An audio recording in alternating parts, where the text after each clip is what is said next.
ఈరోజు జూన్ 9వ తేదీ మంగళవారం బంగారం ధర భారీగా తగ్గిపోయింది. 24 క్యారెట్ల 1 గ్రాము బంగారం ధర 14,942 వద్ద ఉంది. 10 గ్రాముల బంగారం ధర 1,49,428 రూపాయల వద్ద ఉంది. 22 క్యారెట్ల 1 గ్రాము బంగారం ధర 13,697 పలుకుతోంది. 10 గ్రాముల బంగారం ధర 1,36,975 పలుకుతోంది. పసిడి ధరలు అంతర్జాతీయ మార్కెట్లో భారీగా తగ్గినట్లు చూడవచ్చు. 1 ఔన్స్ బంగారం ధర $4,330 వద్ద ట్రేడ్ అవుతుంది.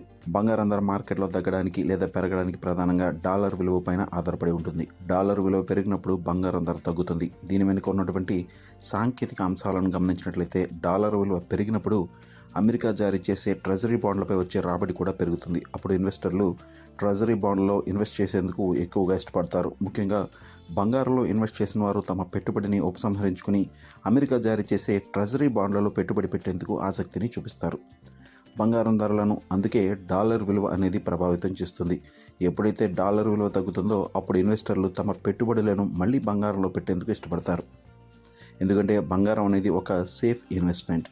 సాధారణంగా స్టాక్ మార్కెట్స్లో నష్టాలు వచ్చినప్పుడు ఇన్వెస్టర్లు తమ పెట్టుబడులను కాపాడుకునేందుకు బంగారంలో పెట్టుబడి పెట్టేందుకు ఆసక్తి చూపిస్తారు. ఇక ఈరోజు వెండి ధర చూసినట్లయితే 1 కేజీ వెండి ధర 2,46,224 పలుకుతోంది. సిల్వర్ ధర కూడా బంగారం తరహాలోనే భారీగా తగ్గిందని చెప్పవచ్చు. సిల్వర్ ధర మార్కెట్లో తగ్గడానికి ప్రధాన కారణం అంతర్జాతీయ మార్కెట్లో ధరలు తగ్గడమే అని చెప్పవచ్చు. ప్రస్తుతం 1 ఔన్స్ సిల్వర్ ధర $66 వద్ద ట్రేడ్ అవుతుంది. ఈ మధ్య కాలంలో $70 దిగువకు సిల్వర్ ధర దిగి రావడం ఈ సంవత్సరంలో ఇదే తొలిసారి అని చెప్పవచ్చు. గత 10 ట్రేడింగ్ సెషన్స్ను గమనించినట్లయితే వెండి ధర దాదాపు $15,000 తగ్గినట్లు చూడవచ్చు. ఒక దశలో వెండి ధర $2,65,000 వద్దకు వెళ్ళింది. ఇన్వెస్టర్లు సిల్వర్ పైన ఇప్పటికే భారీగా పెట్టుబడులు పెట్టారు. ఈ ఏడాది జనవరి 23వ తేదీన సిల్వర్ ధర ఏకంగా $4,25,000 వద్దకు వెళ్ళిపోయింది. ఇది ఆల్ టైమ్ రికార్డుగా చెప్పవచ్చు. అక్కడ నుండి సిల్వర్ ధర నెమ్మదిగా తగ్గుతూ ప్రస్తుతం భారీగా పతనానికి లోనైనట్లు చూడవచ్చు. సిల్వర్ ధర ఆల్ టైమ్ రికార్డుతో పోల్చి చూస్తే దాదాపు 40% వరకు తగ్గింది.